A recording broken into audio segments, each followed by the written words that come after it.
maintain rasio utang itu ya kunci utamanya adalah sadar diri. Sadar Oke. diri, lihat lagi income lu itu berapa woi gitu kan. Ya, Jadi kalau ya. misalkan mau ngutang, tanya lagi. Sebentar, gue mau ngutang nih. Gue Hmm. pengen. Kuncinya kan ini ngomongnya pengen. Gue pengen beli handphone Hmm. iPhone Note 20. Ini yang katanya tadi dibilang Hmm. cicilannya 24 bulan Samsung Note 20 Iya, 24. Ultra gitu kan. Parah.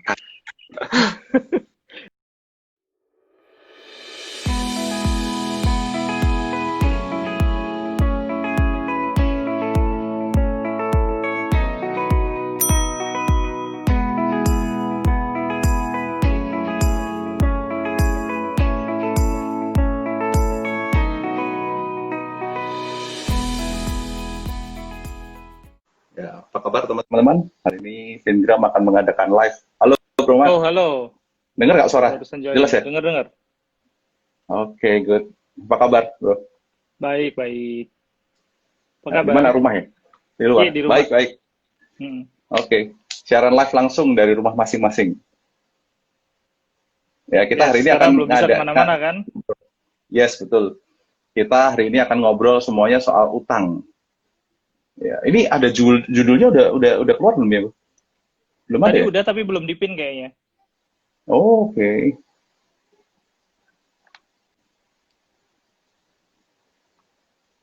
Gue bisa Nah, ngepin nggak sih, nggak ya? bisa, bisa. Udah. Oke, Bro. Thank you waktunya. Sebelumnya, kita hari ini ngundang pakar utang. Ya, tapi katanya Bro Mat bukan pakar utang ya, tapi pakar kredit ya. Tukang kredit, bukan pakar. Gue Tukang tukang kredit. kredit, bukan pakar utang atau pakar kredit. Tukang kredit Oke, doang. tukang kredit. Oh, Mm-mm. tukang ngasih kredit atau tukang kreditnya tukang kredit apa, Bu? Tukang kredit korporasi. Gue kerjanya di Tukang bank kredit ngasih, korporat. ya ngasih kredit ke perusahaan. Oh, I see. Boleh tahu banknya mana, Bro? Nggak boleh tahu. Enggak. Ya, ya. Oke. Ya, ini untuk teman-teman yang lagi barusan join ya, hari ini kita Fingram ya, diwakili saya, Hengki akan ngobrol gitu, ngobrol santai sama Bro Mamat, semuanya tentang utang. Nah, kita mau ngulas ya pandangan Bro Mamat soal utang. Beliau sudah banyak kasih konten, sudah banyak berbagi sharing ilmunya lewat Instagram juga. Ya, makanya kita hari ini langsung undang pakarnya supaya jelas ya teman-teman bisa belajar juga. Ya, ini nanti akan di record untuk ditaruh di Instagramnya Fingram begitu. Nah, langsung aja Bro, saya mau tanya dulu. Tanyanya Monggo, monggo, santai. silakan. Tanya Bro Muhammad, aslinya mana sih? Asli Ternyata Surabaya. Anak Jawa. Oh, Surabaya asli. oke, Surabaya. Mm-mm. Kita ada perwakilan di Surabaya. Satu orang orangnya Fingram. Si ini Iya. ya. Aduh, lupa. Ya, ya, Gary, ya, tahu, Bro tahu. Gary. Gary, Gary, Iya. Gary. Ada nonton orang Surabaya juga. Makanya karena Pindah kapan, karena Bro Mat? karena gue nya orang Surabaya, jadi kalau misalkan ada yang Hmm. nggak cocok langsung gue hajar di muka umum juga langsung gue hajar. Oh, Dan sekali lagi gue bilang, tarik. gue Nah, bukan pakar, gue cuman tukang oke, kredit oke. doang, gitu. Oke. Tukang kredit yang tahu ilmu gitu ya. Tahu ilmu tentang kredit gitu ya. Ya pastilah ya kerjaannya Ya itu ya. pasti kalau kalau tukang kredit Iya. nggak ngerti ilmunya kredit, wah berabe gue. Iya. Ya, Bro, mau tanya nih, pertanyaan pertama. Hmm, Ya, simpel dulu deh. Definisi, kita kan bicara tentang utang nih. ya, Definisi Bro Mat itu definisi utang itu apa sih menurut Bro Mamat? utang, utang itu Yes. ada di segala keseharian kita sebenarnya. Jadi utang itu nggak Oke. terbatas dari bank, dari fintech atau dari apapun. Orang Mm-mm. jualan aja, kalau misalkan kita jualan nih, Mm-mm. let's say jualan baju gitu ya, jualan baju, terus habis Ya, itu yang beli sama kita, kita kasih tempo kredit, let's say kita kasih tempo bayarnya sebulan. Dia ngambil sebulan. Ya, sekarang, bayarnya ya. sebulan lagi, itu aja udah namanya utang loh, udah kredit. Mm. Dan, Oke. believe it or not, utang ini, kredit ini, adalah yang memungkinkan ekonomi kita untuk bisa terus tumbuh. Karena kalau tanpa Oh, I see. kredit, harus semuanya cash, Ya, cash to cash basis gitu ya, ya. ekonomi nggak akan bisa tumbuh karena orang baru bisa ngambil kalau dia ada Oke. duit, benar-benar ada duit gitu. Jadi Oke. utang itu segala bentuk keringanan yang diberikan oleh yang punya barang, yang punya duit kepada orang yang Hmm. ngambil barang atau yang ngambil apapun itu untuk bayar di kemudian hari. Jadi seluas itu sebenarnya utang itu. Ya, ya. Untuk memudahkan ya, roda, kalau aku kasih ini dari kalimatnya Bro Mamat tadi, agak memudahkan untuk memutar roda ekonomi juga ya, karena ada Bukan agak, kredit memang ya. memudahkan. Memungkinkan roda ekonomi untuk berputar lebih lancar. Kalau misalkan enggak, ya orang harus benar-benar bisa beli kalau punya ada duitnya. Gitu. Ya, kalau nggak punya duit, ya memang kalau nggak punya duit, terus kita nggak bisa beli, nggak dikasih utang juga, memang terus akhirnya nggak jalan kan ya. Nggak jalan, Transaksi betul. itu nggak. Yes. Oke, berarti pertanyaan selanjutnya, semua orang berarti boleh ngutang deh, atau harus ngutang menurut Bro Mamat? Kalau harus itu enggak, tergantung kebutuhan. Kalau boleh, ya semua orang boleh ngutang. Ya. Tapi semua orang yang seperti apa yang boleh ngutang? Nah, itu nanti kita bahas lebih lanjut. Tapi kalau misalkan apakah semua orang harus utang? Sebenarnya enggak, tapi utang itu punya satu ciri spesifik, satu sifat spesifik yang memungkinkan orang itu untuk bisa memutar duitnya jauh lebih cepat, jauh lebih gede. Namanya itu leverage factornya utang. Fungsi pengungkit. Gitu. Daya pengungkitnya ya. Ada pengungkitnya. Nggak harus utang, tapi boleh utang ya. Nggak harus utang, tapi boleh utang. Dan utang itu salah satu instrumen yang dipakai untuk sharing resiko bahkan. Jadi kita ngomongin tentang uang itu kan ngomongin tentang resiko ya pasti ya. Ngomongin tentang duit, ngomongin tentang resiko, manajemen resiko, terus kemudian apapun yang kita hadapi itu pasti ada resikonya. Dan utang itu salah satu instrumen yang dipakai untuk sharing resiko. Kalau selama ini kan kita taunya instrumen asuransi gitu kan untuk sharing resiko. Nah, utang itu bisa dipakai untuk sharing resiko juga. Oh, sharing resikonya boleh dijelasin lebih detail, Bro? Jadi sharing resiko gini, kalau ini terutama untuk pengusaha sih ya. Kalau untuk pengusaha atau untuk corporate lah ya. Untuk sebenarnya untuk perorangan juga bisa, untuk pengusaha perorangan, nggak harus corporate. Jadi kalau misalkan gue nih usaha modal jualan baju tadi 100.000 modal gue. Let's say 100.000, satu potong bajunya 30.000. Nah, dengan gue pakai 100.000 semua duit gue gitu kan, 100% resiko gue ada di usaha gitu ya. Ya, betul. Nah, 100.000 gue beli barang 30.000, 35.000 lah. Gue jual 50.000, untung 15.000 gitu. Nah, untung 15.000 gitu, gue putar terus gitu, berarti sehari gue bisa jual cuman 3 potong baju misalkan. 3 potong, putar 35.000, 15.000 berarti satu bajunya 15.000 ya, sehari 45.000. Let's say 50.000 lah. 50.000 gue untung sebulan bisa berapa tuh? 50 kali 30, 50 kali 3, 1,5 juta gitu ya. Udah 1,5 juta. Tapi modalnya gue cuma 3 doang gitu. 1,5 juta gue pakai beli baju terus gitu. Nah, 1,5 juta kalau dibeliin baju 30.000 berarti kan dapat 50 potong baju sekarang ya. Ya. Nah, kalau misalkan kita mau pakai modalnya bank, kita mau ngutang, dari 1,5 juta modal kita, bank itu biasanya biayain 70% dari total pinjaman yang kita pakai. Duit yang kita punya itu dihitung cuma 30% doang gitu. 30% modalnya. Let's say dari itu berarti berapa ya dapatnya? 1,5 dibagi 70. Mana kalkulator?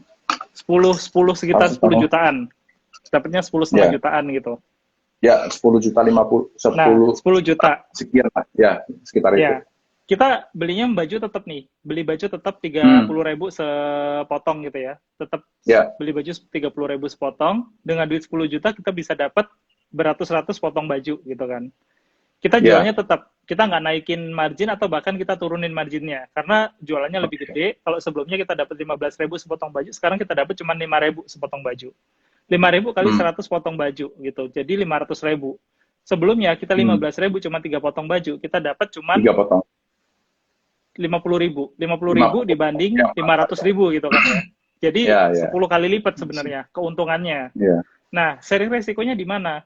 Dari yang sebelumnya kita pakai duit kita semua 1,5 juta, semuanya kita pakai, itu 100% duit kita. Sementara kalau misalkan kita dapat utangnya bank, resiko kita nambah memang karena ada resiko bayar bunganya. Tapi dari sisi usahanya sendiri, omset kita naik berkali-kali lipat, terus keuntungan kita dari cuma 50.000 naik 500.000 gitu kan. Nah, itu resiko yang tapi yang kita pakai modalnya bukan modal kita semua. Modal kita memang 100%, tapi dari 100% itu, kita dapat modal dari bank yang berkali-kali lipat gitu kan. Jadi kalau amit-amit nih, amit-amit kalau rugi, ya kita tetap ada resiko ngutang ke bank, tapi duit yang hilang itu bukan duit kita doang, duitnya bank. Pertama itu. Terus habis itu dari sisi omsetnya yang semula let's say 1,5 juta jadi sekarang jadi 10 something juta gitu. Karena udah ada tambahan dari bank tadi kan. Keuntungannya 500.000, yang sebelumnya cuma 50.000. Terus kita bayar bunganya sebelumnya kita nggak bayar bunga memang, 50.000 dapat kita semua. Sekarang kita harus bayar bunga sekarang berapa? 10%. 10% dari 10 juta, 100.000. Bunga 100.000. Dari 500.000 kepotong bunga 100.000. Untung kita 400.000 masih. Masih bersih, Pak. Ya, masih bersih 400.000. Masih 8 kali lebih gede daripada kalau pakai modal kita sendiri gitu kan. By the end of the day, usaha kita naik. Nah, di situ faktor pengungkitnya. Pertama, resikonya udah bukan duit kita semua lagi. Bahkan kalau misalkan mau, 1,5 juta duit kita sendiri, itu kita simpen aja, kita let's say masukin beliin ori atau apa gitu kan, aman. Terus kita muter pakai duit bank aja semuanya muter. Duit utang itu semuanya muter. Bisa kayak gitu. Keuntungannya jauh lebih gede. Jadi, ya sebenarnya kalau ngerti cara makainya, ya utang itu bagus gitu, karena coba dibuka laporan keuangan perusahaan-perusahaan yang gede-gede gitu ya, yang nggak punya utang itu mostly perusahaannya udah sangat-sangat cash rich, atau kalaupun dia cash rich, mostly mereka masih punya utang untuk itu tadi, untuk pertama manage resiko, terus habis itu kedua untuk bisa dapat leverage dari si utangnya. Utang. Ketinggian nggak ya bahasa gue ya? Iya, udah mau apa-apa udah masuk. Ini pertanyaan ke bawah, yang bawah udah kejawab nih. Ya, begitulah. Oke, aku balikin ke ini, personal finance loh. Yang agak ringan deh. Ya, personal finance. Ada rasio ideal nggak, bro, untuk kita seorang personal nih, untuk kita boleh ngutang nih, tapi berapa banyak nih? Ada rasio yang ideal nggak, menurut Bro Muhammad? Sebenarnya dari sisi personal ataupun perusahaan, rasio utang itu sama-sama dihitung 30% sih. 30% sama. Kalau maksimal 30%. Sekitar kalau misalkan perusahaan itu sekitar 2,5 sampai 3 kali dari modalnya dia. Nah, sementara kalau misalkan perorangan, kita kan nggak punya modal, kecuali emang udah pernah ngitung, udah pernah bikin balance sheet, aset gue berapa, leverage, liabilities gue berapa, terus tahu net worth-nya berapa gitu kan. Ya idealnya 30% dari income-nya kalau personal gitu. Kalau dari income bulanan ya? Betul, dari income bulanan. Maksimum banget 30%. Kalau udah lebih dari 30%, lihat lagi tuh, utangnya buat apa aja gitu. 30% itu buat konsumtif ya. Sebenarnya termasuk cicilan KPR dan sebagainya sih, dan juga konsumtifnya sih. Oh, konsumtif dan produktif semuanya maksimal 30% ya, Bro? Seharusnya, idealnya. Tapi gue sendiri kemarin sempat sampai 60% utang gue. Aku pernah ada temen. Kalau misalkan sanggup, kenapa enggak gitu? Ya. Memang persentasi hanya angka lah ya. Ya kalau bisa kita manage sendiri, kelola sendiri masih oke lah. Apalagi kalau kita utangnya produktif lah ya. Produktif untuk rumah mungkin masih oke lah ya. Ya berarti 30% itu idealnya. Ya, idealnya 30% ya. Nah, teman-teman kalau ada yang denger ya, 30% itu kira-kira idealnya 30% lah ya. Memang untuk rasio financial check up juga 30% sih. Ya nggak, untuk personal kan ya. Tapi sekarang ini si bank itu kalau mau ngasih KPR, mereka udah nggak lagi 30%. LTV itu bisa sampai 40%-an. Oh, oke. Ada yang ngitung 40%-an ini ya. Oh, oke. Kenapa berubah? Mungkin karena marketnya kalau 30% itu nggak banyak yang punya yang bisa nyampe segitu gitu kan. Jadi untuk memperluas market ya dinaikin jadi 40%. Berarti utang tambah banyak ya? Ya, begitulah. Oke, sekarang itu termasuk utang kartu kredit juga ya, Bro? 30% termasuk semuanya?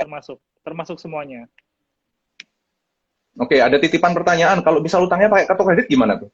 Itu kan kena bunga tuh, gede juga. Menurut pandangan utangnya dipakai apa dulu? Utangnya dipakai apa dulu? Oke, utangnya pakai apa dulu? Gitu. Karena ada yang pinter nih, manfaatin kartu kredit, Bro. Kartu kredit itu kan ada tanggal-tanggalnya nih, ada tanggal cetak tagihan, ada tanggal penagihannya, terus habis itu ada tanggal jatuh temponya. Nah, kalau misalkan pinter, pakai kartu kreditnya, misalkan tanggal cetak tanggal 1. Sebelum tanggal cetak. Iya. Sebelum dipakainya sebelum tanggal cetak gitu kan. Atau setelah tanggal cetak dipakainya. Jadi tagihan itu kan dicetak setelah tanggal cetak tagihan. Misalkan tanggal cetak tanggal 1. Terus kemudian kita pakainya di tanggal 10. Karena tanggal cetak itu sekitar 15 hari setelah tanggal jatuh tempo kan 15 hari setelah tanggal cetak ya. Tanggal 1 tanggal cetak 16 jatuh tempo, dipakai di tanggal 10. Tagihan itu tanggal 10 nggak akan tertagih sampai dengan tanggal cetak berikutnya plus 15 hari. Jadi misalkan tanggal 1 tanggal cetak dipakai tanggal 10 sampai dengan tanggal 1 bulan berikutnya dia nggak akan kena apa-apa, nggak akan ditagih, nggak akan kena biaya, nggak akan kena apapun. Terus kemudian tanggal 1 dicetak, dia punya punya waktu 15 hari kemudian untuk melunasi itu. Jadi kalau misalkan makanya pintar, ya pakainya setelah tanggal cetak tagihan. Gitu. Oke, berarti kalau digeseknya tanggal 10, dia tanggal cetaknya tanggal 1, terus tanggal 15-nya jatuh tempo, dia akan ditagih di bulan berikutnya, benar ya? Yes, jatuh tempo nanti di bulan berikutnya. Benar kan ya? Jatuh tempo di let's say kalau Januari berarti di tanggal 15 Februari baru tercetak gitu kan ya? Baru akan jatuh tempo. Baru akan jatuh tempo. Baru akan jatuh tempo kan? Bener? Iya. Jadi kalau misalkan 15 Februari ya? Yes. Ya bulan berikutnya kan ya. Berarti tidak akan tercetak di 15 Januarinya istilah gitu kan, di bulan ininya kan. Iya, betul. Ya lompat satu bulan. Iya. Dan kalau misalkan emang pinter makainya ya bisa ngelewatin tanggal gajian, terus bisa dilunasi dan sebagainya.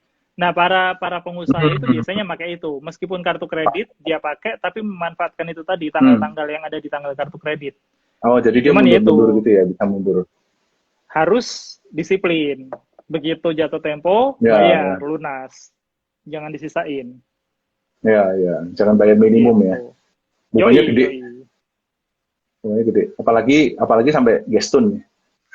Wah, kalau gestun tapi Gestun sekarang nggak kelihatan ya, karena Gestun itu kan dianggap sebagai tagihan transaksi biasa ya, kecuali kalau tarik tunai di ATM. Oh, oke. Katanya kalau aku dengar bank sudah catat itu ya, tempat-tempat gesek tunai dia udah tahu tuh. Jadi kalau geseknya di mana dia udah tahu. Oh nih edisinya tuh udah tahu nih gesek tunai nih. Berarti sama aja. Kalau misalkan ada yang nawarin mau gesek tunai nggak, jangan di situ berarti. Udah ditandain sama bank itu pasti. Oke. Ya. Oke, sekarang aku setting dikit. Kalau pakainya utangnya, ini ada cicilan nih. Kayak kemana aku lihat ada postingnya Bro Mamat atau story ya. Cicilannya 0%. Termasuk rugi nggak? Kalau kita ngutang, kita butuh nih, terus kita cicil 0% 12 kali. Kan ngutangnya tanpa bunga tuh. Boleh nggak? Ini kemarin kayaknya di Instagramnya Uang Kita deh kayaknya. Itu aku baca. Kalau misalkan gue nanya, jangan sampai pakai kartu kredit dan sebagainya gitu kan. Terus gue nanya, gimana kalau misalkan HP tiba-tiba pecah gitu kan. Terus beli HP pakai cicilan 0%. Ada yang jawab, mending pakai dana darurat gitu. Nah, menurut gue sih ya, gue udah pernah nanya beberapa kali gitu kan. Harga HP beli dengan cicilan 0% dengan kalau misalkan nggak beli cicilan 0%, sama apa enggak? Ternyata sama, benar-benar sama. Jadi memang beneran harga HP itu dicicil langsung 0% bagi 12 bulan gitu ya. Kasusnya, kalau misalkan kondisinya HP pecah, whether you use your emergency fund or 0% installment for 12 month or 6 month or whatever it is gitu ya. Kalau gue pribadi, personally, gue akan sarankan pakai 0% aja. Ngapain lu pakai dana darurat gitu. Kalau misalkan lu pakai dana darurat, lu ambil. Bener sih lu nggak punya utang, nggak apa-apa. Nggak punya utang. Tapi dana darurat lu langsung kepake. Let's say minimal 3 juta, 4 juta. Amit-amit nih, amit-amit di tengah jalan tiba-tiba kejadian, lu butuh dana darurat lu udah kepake. Oke, ya. Gitu. Aku nangkep sekarang pemikiran lu. Tapi kalau misalkan pakai cicilan 0%, cicil 0% karena emang beneran butuh ya. Beneran butuh, cicil 0%. Harga barangnya dengan sekarang memang dengan beli cash nggak ada perbedaan nih, nggak ada perbedaan. Terus lu cicil selama 12 bulan. Cicil selama 12 bulan, time value of money kan bekerja tuh. Cicil dengan 12 bulan, dengan beli sekarang akan lebih murah dengan cicil 12 bulan karena anyway nggak ada bunga sama sekali. Asalkan syaratnya harus benar-benar disiplin. Gitu. Ya. Jangan karena nggak ada bunga, ntar deh gue bayar, ntar deh kena denda, kena apa. Karena kalau 0% cicilan disiplin ya benar-benar nggak ada biaya sih. Karena kalau kita pakai dana darurat, ini ya bro, sama aja kan kita balikinnya nyicil juga kan. Nggak mungkin kita langsung ganti kan di bulan berikutnya. Ya aku, nah itu, kalau misalkan emang bisa langsung balikin brek semuanya, langsung dana darurat yang dipakai sesuai gitu kan, ya kenapa nggak dipakai beli ini aja langsung ininya. Iya, I see. Jadi kita balikin dana darurat pun juga kita nyicil juga kan, mungkin 10% dari income kita ngumpulin lagi kan. Oke. Iya, benar. Ada note sedikit, bro. Kalau kita 0% installment kan kena administrasi ya di depan ya, berapa persen gitu? Ada. Nggak, ini kasusnya kasus gue sendiri soalnya. Pas gue bener-bener 0%? Bener-bener 0% nggak ada biaya. Kalau misalkan ada biaya, dan gue nggak akan ambil itu. Tapi kalau misalkan let's say biayanya 1% dari transaksinya, gue nggak pakai Xiaomi, nggak pakai apa-apa, handphone gue mahal soalnya. Pakai iPhone. Kalau misalkan ada gitu kan, ya udahlah gue ambil dari duit gue yang buat operasional karena emang beneran harus ganti gitu. Ya udah gue bayar aja operasionalnya, terus gue cicil daripada dana darurat gue harus kepake saat itu juga segitu gitu. Karena anyway, dan kemarin transaksi yang gue lakukan 0% ya, bener-bener 0% selama 12 bulan. Kalau setahu aku di kayak Gerai kadang-kadang kena 3%. Atau di Tokopedia kena admin. Itu kena biaya admin berapa persen gitu, aku nggak pernah ngitung sih, tapi ada ada biaya layanan gitu loh, service charge gitu loh. Ya, you have to check with your credit card gitu kan. Credit card gue yang gue pakai kemarin nggak kena biaya sama sekali. Nggak kena. Jadi benar-benar 0%, ya harga itunya langsung dibagi 12, ya udah. Jadi cicilan gue sekarang sisa itu. Oh, kalau itu worth it sih. Gitu. Worth it. Ya, oke, ngerti. Ya, berikutnya bro, aku mau tanya nih. Ada orang buat konten bilang ciri ada utang baik dan utang yang buruk. Nah, ciri-cirinya apa, bro? Kayak gini nih, ini konten-konten yang seperti itu yang akhirnya bikin konten yang terakhir kemarin, netral. Every financial instrument sifatnya netral sebenarnya. Jadi positif atau jadi negatif tergantung dari kita gimana menyikapinya dan gimana cara makainya. Utang konsumtif, kalau misalkan lu perlu beli handphone, pakai cicilan, kayak yang gue lakukan ya, as long as you know how to do it, that's fine. Karena gue bisa nyicil cuman let's say harga handphone 12 juta gitu ya. Gue cicil sebulan 1 juta, nggak kena biaya sama sekali, nggak kena apapun. Cash flow gue jadi, daripada gue harus keluarin 12 juta di awal gitu ya, dan ada darurat gue keganggu misalkan, dan ada darurat gue tetap aman, gue ngeluarin 1 juta sebulan, still fine with me, terus habis itu cash flow gue masih lancar gitu kan. Jadi nggak ada masalah. Nah, kalau misalkan orangnya gini, udah lah nggak punya duit, sorry, gue nggak merendahkan yang gajinya let's say 4 juta atau 5 juta ya. Gue nggak merendahkan. Tapi handphonenya baik-baik aja nih. Pakai Samsung Galaxy S4 gitu, masih bagus sebenarnya. Tapi keluar Samsung Note 20 gitu. Pengen Note 20 kan ya, yang baru kan ya, pengen bro. Biar gaya gitu kan, belilah Samsung Note 20. Harganya 16 juta gitu. Yang handphonenya baik-baik saja tadi, dia cicil 16 juta 3 bulan atau 4 bulan. Terus habis itu nyicilnya pakai kartu kredit, oke lah 0%. 12 bulan dari 16 juta masih 1 juta lebih. Gaji 4 juta atau 5 juta.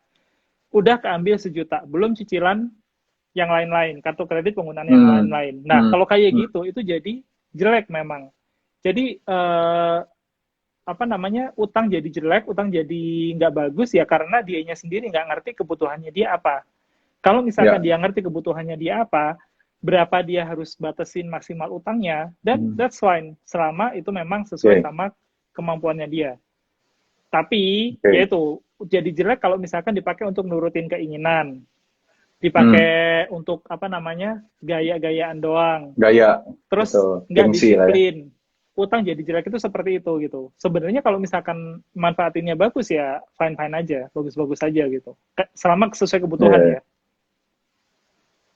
Ya. Kemarin ada yang DM aku tanya, kalau kita utang 12 kali, beli handphone, tapi handphonenya untuk jualan online. Nah, itu oke juga kan? Banget, banget. Karena kan, dengan ya. handphone itu bisa generate income kan? Iya, ya. Ya makanya definisinya memang kita kebutuhan teman-teman sendiri kan gitu. Kita utang itu baik atau enggak sebenarnya dari definisi sendiri. Dipakainya ada untuk kerja atau enggak gitu kan ya. Ya.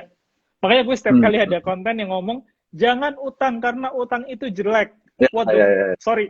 Hampir aja. sorry. Nggak apa-apa, nggak asal yang anjay itu. Anjay gitu. Gue nyanyi anjay gitu. Katanya WTF nggak di penjara, ya anjay yang di penjara tuh. Makanya, heran gue. Begitu bro, itu begitu. teman-teman lagi ya, definisi teman-teman sendiri itu baik atau enggak sebenarnya sendiri-sendiri.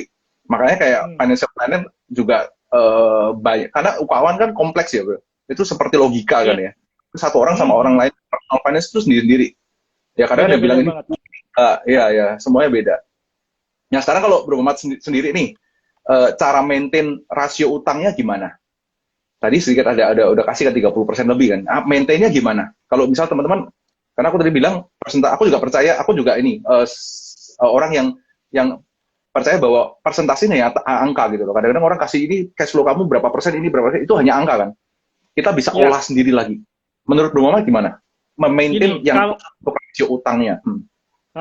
Maintain rasio utang itu ya kunci utamanya adalah sadar diri. Sadar diri, lihat lagi income lu itu berapa woi gitu kan.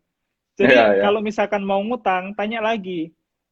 Sebentar, gue mau ngutang nih. Gue pengen kuncinya kan ini ngomongnya pengen. Gue pengen beli handphone iPhone Note 20. Ini yang katanya tadi dibilang cicilannya 24 bulan Samsung Note 20 Ultra gitu kan. Itu apa namanya? Balik lagi. Income gue berapa ya? Income gue, let's say gue mau nyicil ini cicilan, kalau misalkan gue cicil 24 bulan, harganya 20 juta, oke, let's say nggak nyampe sejuta sebulan. Tapi income gue 10 juta nih, oke. Income 10 juta, lihat lagi, ada cicilan lagi nggak? Cicilan, apapun cicilannya ya. KPR misalkan, ada dari 10 juta, nyicil KPR 1,5 juta. Udah 15% tuh, ya kan? Dari habis itu dari KPR terus ada cicilan mobil atau cicilan motor 800.000 misalkan atau 900.000 2,4 udah 24%. Sisa 6% doang dari 10 juta berarti sisa 600.000. Terus habis itu gue masih ada nih 600.000 gitu kan. Oke, gue nyicil Note deh boleh. Paling berat-berat 900.000 kan, 900.000 24 bulan nambah 300.000 cicilan ya mungkin kuat lah gue gitu kan. Gak nyadar padahal dengan hanya 2,4 juta itu setiap bulan dia ada ngutang-ngutang ke teman-temannya misalkan ngutang apalah beli gorengan beli apa gitu yang numpuk 500.000 sebulan jajan ke Starbucks atau apa bayarin temannya dulu dan sebagainya dia belum bayar gitu kan terus gesek-gesek kartu kredit untuk beli boba atau beli apapun gitu balik lagi ke diri sendiri aja jujur aja sama diri sendiri sebenarnya seberapa gede sih cicilan lo dan cicilan sama teman, cicilan sama saudara, cicilan sama siapapun orang yang kita kenal yang nggak kena bunga itu harusnya dibayar lebih dulu.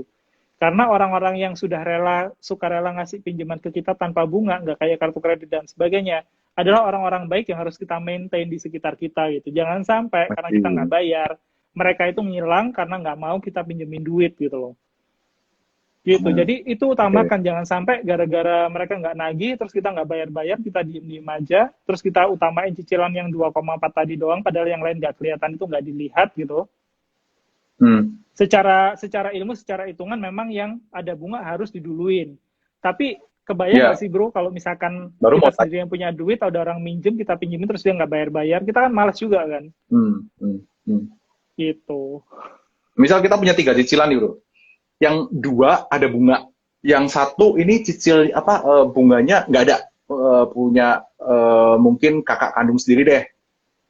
Tapi kita tetap nyicil nih, misal kita nyicil 1 juta, tapi dia nggak nagih, lu balikin besok juga oke, balikin cepet juga nggak masalah gitu, karena dia bagus nih, kayak dia keuangan bagus. 2 ini kartu kredit atau kayak cicilan apa kayak konsumtif atau apa gitu, yang diduluin yang mana?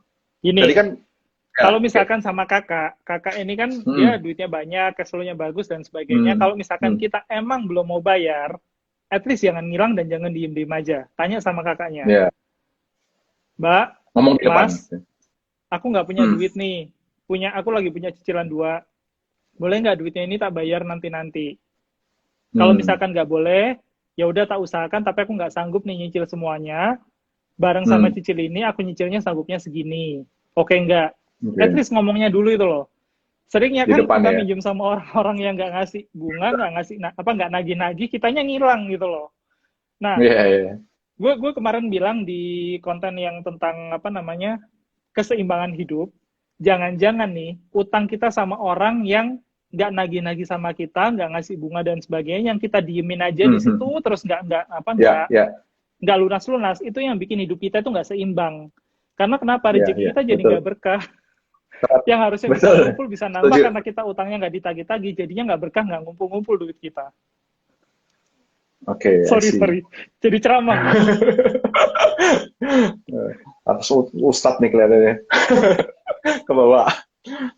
Oke, kalau misal teman-teman gini, kalau investasi tapi ngutang, ini pertanyaan agak, saya pinjem uang nih 10% bunganya, aku masukin ke saham nih dalam jangka panjang. Nah, aku boleh nyicil, misal aku bisa nyicil nih, ya kan, utangnya cuma 10%, tapi aku mau masukin ke saham nih dalam jangka waktu panjang. Persentase lebih dari 10% kan besar kalau saham. Nah, aku pernah ditanya gitu, Bro. Menurut Bro Mamat gimana? Investasi tapi ngutang. Tapi ngutangnya dia ngitung nih gitu loh. Ini sebenarnya gini sih. Kalau orang-orang yang ngerti gitu ya, yang ngerti tentang trading saham, ngerti tentang investasi saham, ngerti value sahamnya gimana ngitung value saham dan sebagainya, sering dengar kan kalau orang trading pakai margarin, pakai margin gitu. Itu sebenarnya utang juga gitu kan. Karena mereka tahu potensi naiknya itu berapa persen gitu.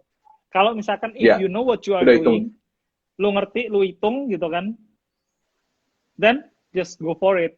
Kalau misalkan udah tahu potensinya 25%, terus habis itu lu tahu potensinya 25% atau hitungan lu bakal naik 10%, terus lu pakai marginnya 1% sehari misalkan. Lu bakal lepas ini dalam 2 hari atau 3 hari karena lu udah baca grafik dan sebagainya. Go for it. As long as you know what you are doing gitu. Tapi kalau misalkan lu nggak ngerti, aduh ini kok saham ini kenapa ya kok naik ya? Aduh kata orang-orang ini bakal arah. Apa gue ikut ya? Terus lu ngutang, bahaya bro. Kalau kayak gitu. Kalau masih kayak kata temen gue yang di sini, kata grup Telegram A, kata grup Telegram B. Biasanya kan gitu kebanyakan ya. WTF lagi loh. WTF lagi. Enggak. Ini enggak WTF lah. Udah deh, nggak usah gini. Kalau misalkan lu ngertinya apa? Ini gue ngomong lu-nya ini ke yang mau pakai utang ya. Kalau lu taunya itu cuman karena omongan dari grup Telegram, kalau lu taunya gara-gara katanya A ini bakalan ini, udah deh nggak usah. Better invest aja, cari yang benar-benar tahu, pakai duit lu sendiri, nabung, ngumpulin amunisi buat nanti di tengah jalan kalau misalkan harganya jatuh lu beli gitu. Tapi kalau misalkan emang beneran tahu gue pakai analisa grafiknya tuh ini MA sekian, ininya bakal gini, ini udah golden crossing, ini bakal apa, udah bla bla bla bla bla bla bla bla. Oke, gue yakin ini bakal naik 10%, gue pakai margin 1%, 2%, 3 hari. Kenapa enggak? Terus kalau misalkan mau ngutang, gue yakin bakal naik 24% nih kayak saham BRI kemarin gitu kan. Terus gue mau ngutang, ngambil utang, let's say utang multiguna itu sekarang di angka 12% setahun misalkan. Tapi gue tahu dalam waktu setahun ke depan karena kondisi sekarang lagi jelek banget bakal naik 30-40%, lo ngambil tahan setahun lunasin 12%, that's it. Tapi kalau naiknya sampai 20%, it's okay. Saham yang gue pegang udah ada yang naik sampai 60%, 40%, bro. Iya. Kalau kayak gitu gimana dong? Iya, aku suka nih, bro nih. Dia nggak, maksudnya pemikiran nih ya, fleksibel ya. Kadang banyak orang yang bilang, oh jangan investasi, jangan ngutang, bener. Kalau lu bisa gini ya, kalau lu bisa analisa sendiri dan yakin dengan analisa lu, go for it, bener nggak? Yes. Kalau salah, ya go for it, tanggung sendiri juga, bener nggak? Iya, karena kan bisa salah juga, bener nggak? Gini. Masalahnya banyak orang adalah mereka terlalu mendengarkan omongan orang lain, omongan so-called influencer, so-called orang yang punya follower banyak gitu kan, so-called financial planner yang sangat-sangat terkenal misalkan. follower ratusan ribu atau jutaan misalkan, terus bilang, kamu nggak boleh ini, kamu nggak boleh itu, kamu harus ini, kamu harus itu. Tapi kalau misalkan kondisinya nggak cocok sama diri kita sendiri, terus kenapa gitu? Karena anyway balik lagi, yang akan nanggung ya kita sendiri. Iya, benar-benar. Setuju. Ya, semua risknya is yours lah gitu ya. Kita sendiri nanggung. Gitu. Analisanya juga kita sendiri yang doing kan gitu. Lakuin. Yes. Oke, karena itu investasi. Financial planning itu nggak melulu tentang keuntungan. Financial planning itu sebagian juga tentang mitigating risk management. Jadi kalau misalkan kita nggak ngerti resikonya gimana, then take the safe way. Tapi kalau misalkan kita ngerti how to mitigate the risk, gimana ngadepin resikonya, apa yang kita bakalan peroleh, apa yang bakalan kehilangan, you can take the risk gitu kan, ya ambil. Tapi kalau misalkan enggak, ya jangan gitu. Ya udah dipikirin sebelumnya. Udah diperhitungkan lah ya. Yes. Oke, berarti kalau usaha juga berhemat. Aku pernah lihat ini satu postingan siapa lupa ya, udah agak lama. Itu dia diperbolehkan utang jika nih. Terus salah satunya ada usaha nih. Terus followernya, aku ada sharing di grup sendiri yaitu bahwa dia sampai followernya tuh kok bisnis disuruh utang sih, ini lama-lama nggak bener nih gitu. Ini padahal followernya banyak tuh. Ini bisnis kok malah suruh ngutang gitu. itu kadang-kadang memang persepsi orang ya. Menurut Bang Muhammad gimana? Kalau utang itu buat usaha buat utang.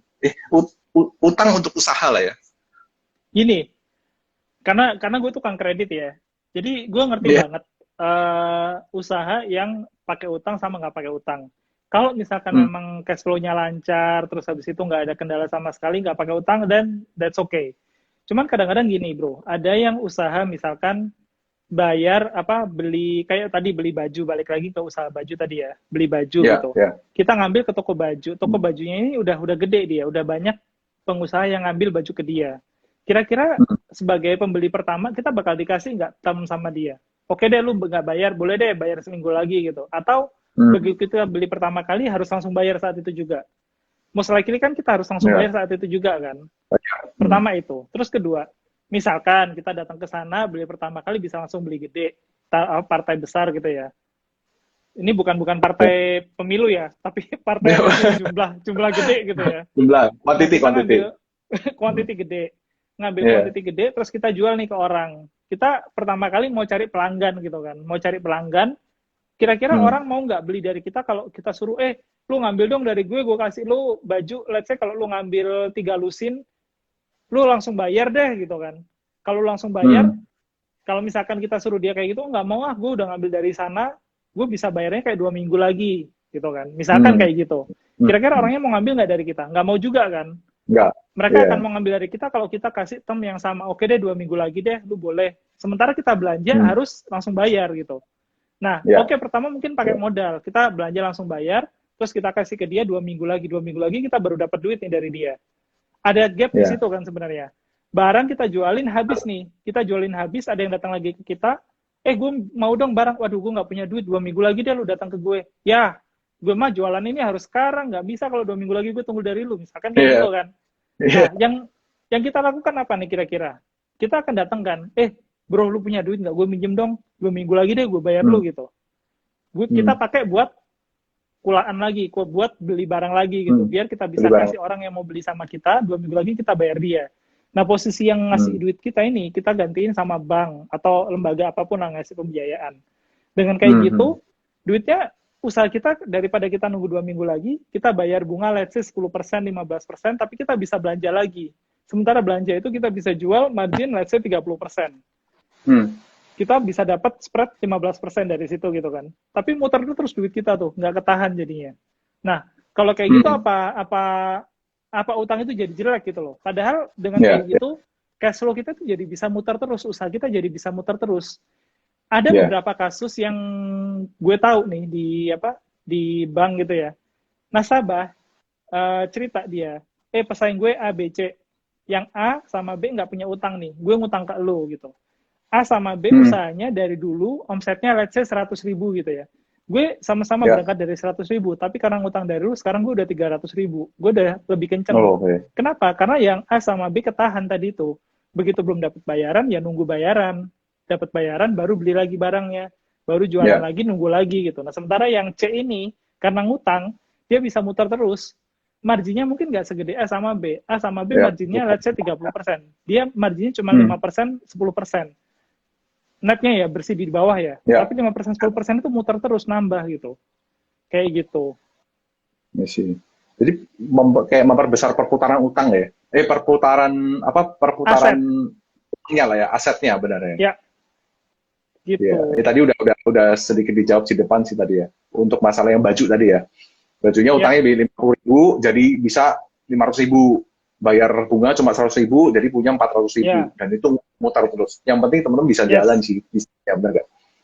Ya karena aku lihat di situ sampai aku lihat itu banyak banget bro itu yang followernya itu yang sampai aku kirim di grupnya Fingram ini loh. Mindsetnya masyarakat Indonesia masih seperti ini gitu loh. Auto unfollow deh, ada yang seperti itu. Jadi mindsetnya itu memang bener-bener, waduh kok disuruh utang sih bisnis gitu. Kadang-kadang masih kayak gitu mindsetnya tuh. Masih agak apa ya? Enggak, tapi itu wajar kok. Wajar kok. Maksudnya gini, kalau misalkan kita lebih sering dengar orang itu jadi menderita karena utang daripada keberhasilan orang karena utang gitu. Karena begitu orang gagal, terus habis itu kesandung, menderita dan sebagainya, itu akan jauh lebih teramplify oleh berita, oleh sekitarnya daripada yang berhasil. Karena yang berhasil, kalau misalkan, gini deh bro, kalau misalkan pengen tahu, lu gimana sih kok orang usaha lu suruh utang gitu?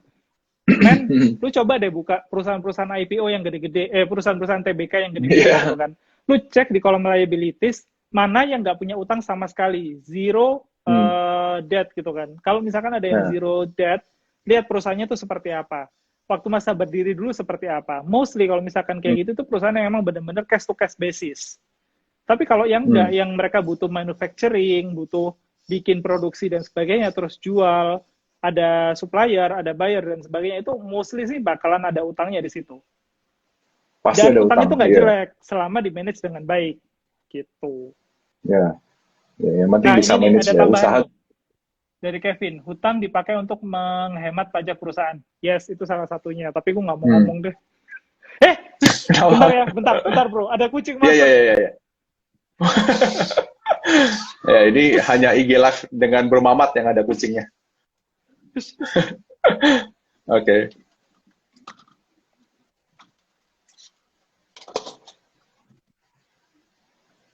Sorry. Nggak apa-apa. Pintu depan dibuka, kucing dari masuk. Iya, IG Live hanya dengan Bro Mamat ada kucingnya. Ada iklan kucing. Oke, aku ada baca pertanyaan dulu kalau ada. Silakan. Oh, ini agak belok dikit. Di saat pandemik ada rekomendasi investasi nggak, Kak? Mau investasinya mau utang atau ini? Di saat pandemik ada rekomendasi investasi nggak? Ini agak belok dikit. Banyak banget rekomendasi kalau misalkan mau dari kondisi saat ini nih, rekomendasinya saham itu lagi bagus banget. Kenapa? Karena lagi pada jatuh harganya gitu kan. Terus habis itu obligasi pemerintah itu rate-nya juga bagus.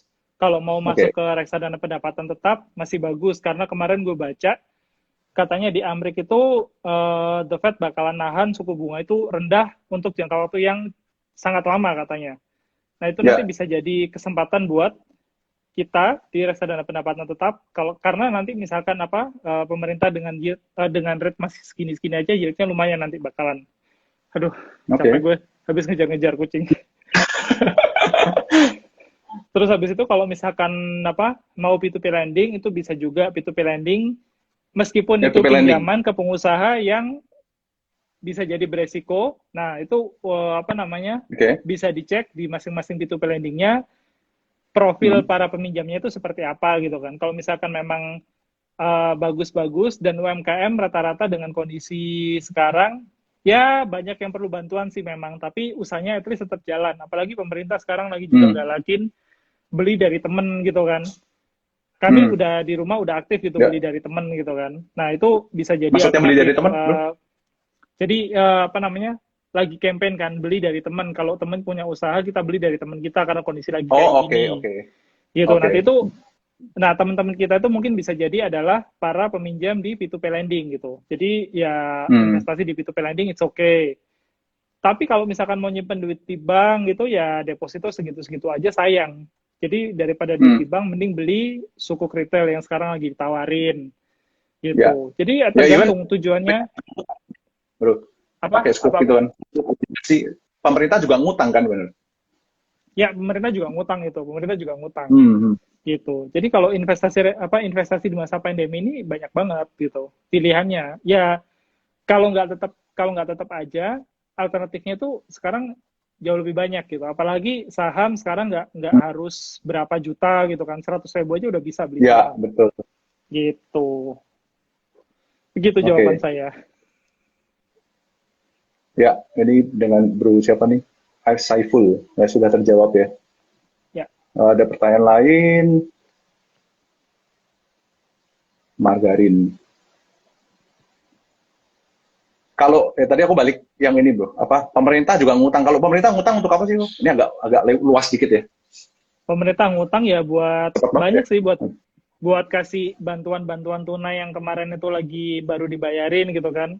Terus habis itu buat bangun infrastruktur, buat bantu bank untuk bisa kasih rekomendasi, kasih restrukturisasi.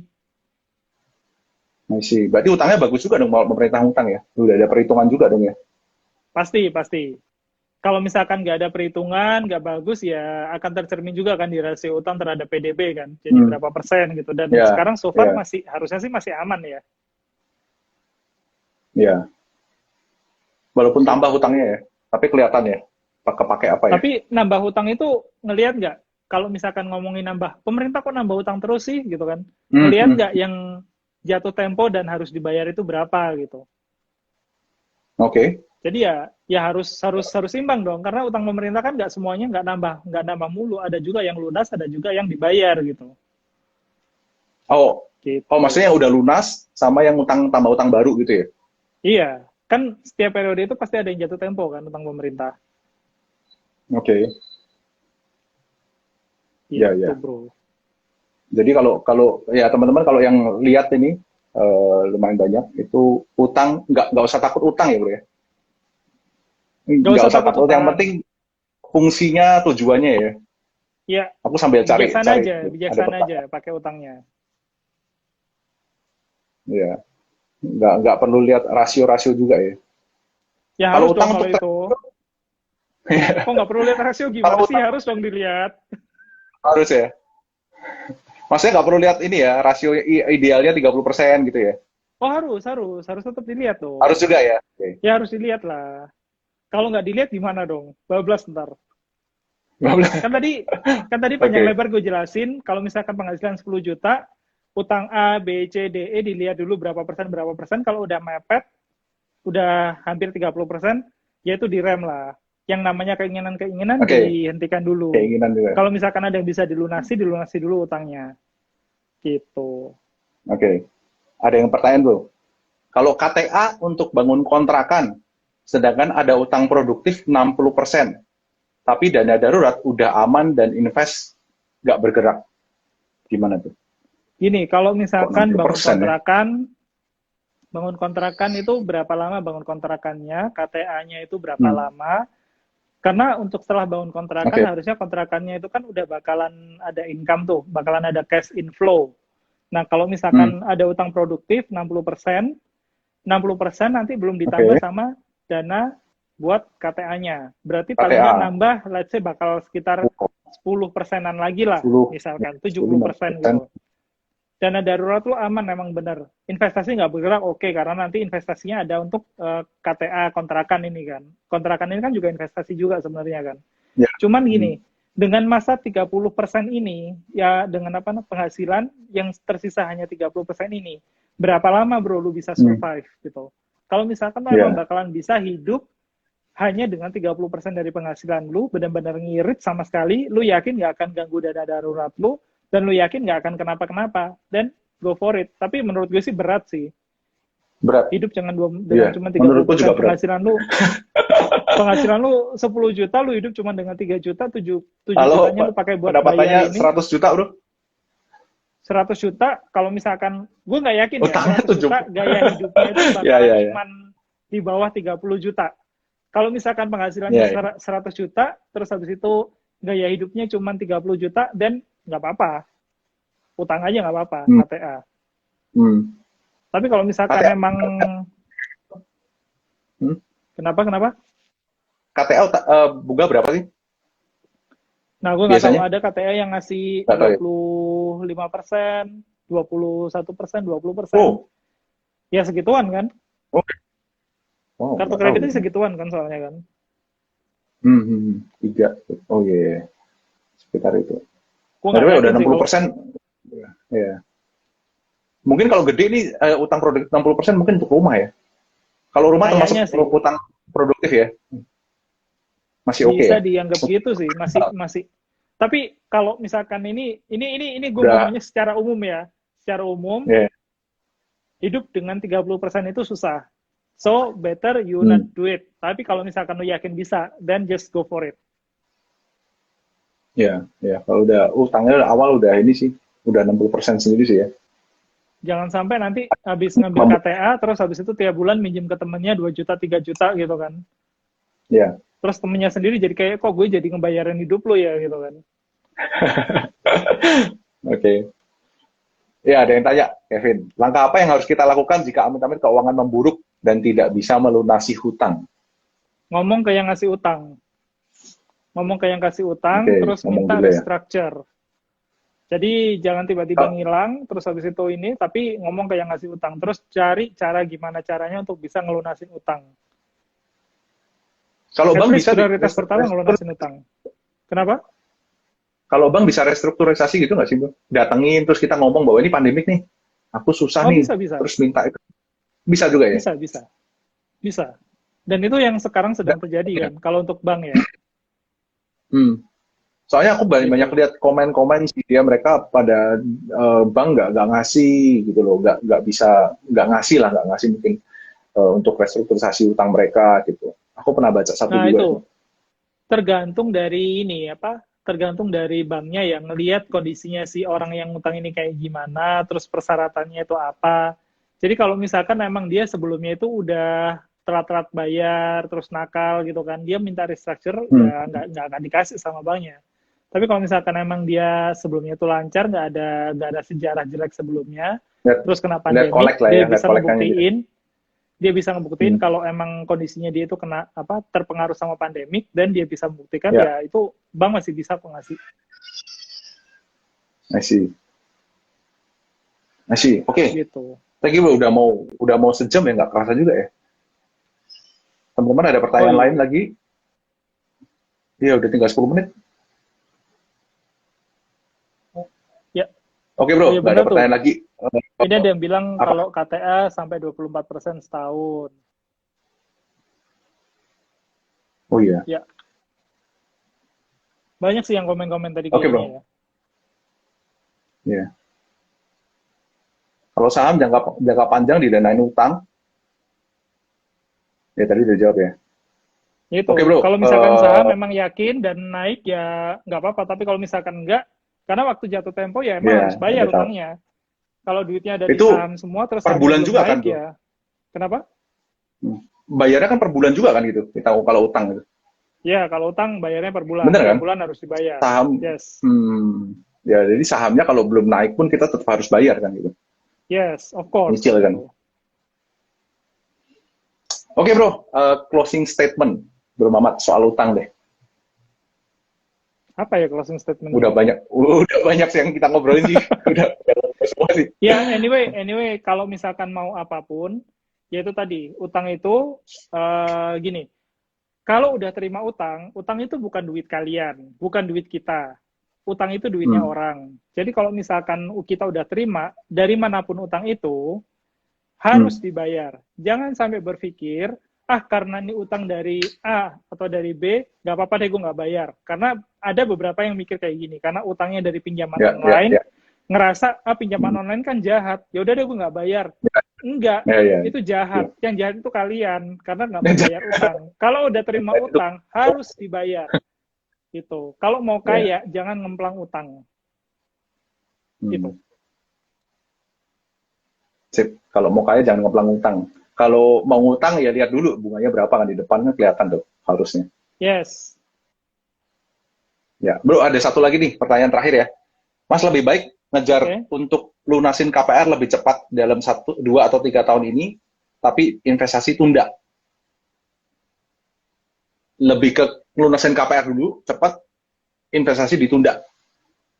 Apakah Gue oke? udah berkali-kali bilang sih, kalau misalkan memang mau kayak gitu, hitung dulu biaya ngelunasin KPR dipercepat itu berapa, terus habis itu bunga yang nggak akan kebayar itu berapa, dihitung-hitung total, mana yang lebih untung. Apakah melunasi dipercepat atau nerusin KPR? Karena gue nggak mau bilang akan lebih bagus untuk melunasin KPR dipercepat, enggak. Ya, Karena ya. melunasin KPR dipercepat ada biaya-biaya yang harus kita bayar juga gitu. Nah, biayanya itu berapa, kita bisa mengurangi bunga berapa, dan sebagainya, bandingin. Berkali-kali gue ditanya ini, dan jawaban gue selalu sama. Ya, setuju sih, bro. Ada perhitungannya ya, dibandingkan aja. Jadi terjawab ya, Manjurang. Oke, bro, sudah mau mati, kelihatannya 5 menit lagi deh. Thank you, bro Mamat. Waktunya sama-sama. Untuk next time kita mau udang lagi, boleh ya? Siap. Bahas yang lain. Thank you, bro Mamat. Waktunya. Thank you. Off. Ya, thank you. Bye. Bye.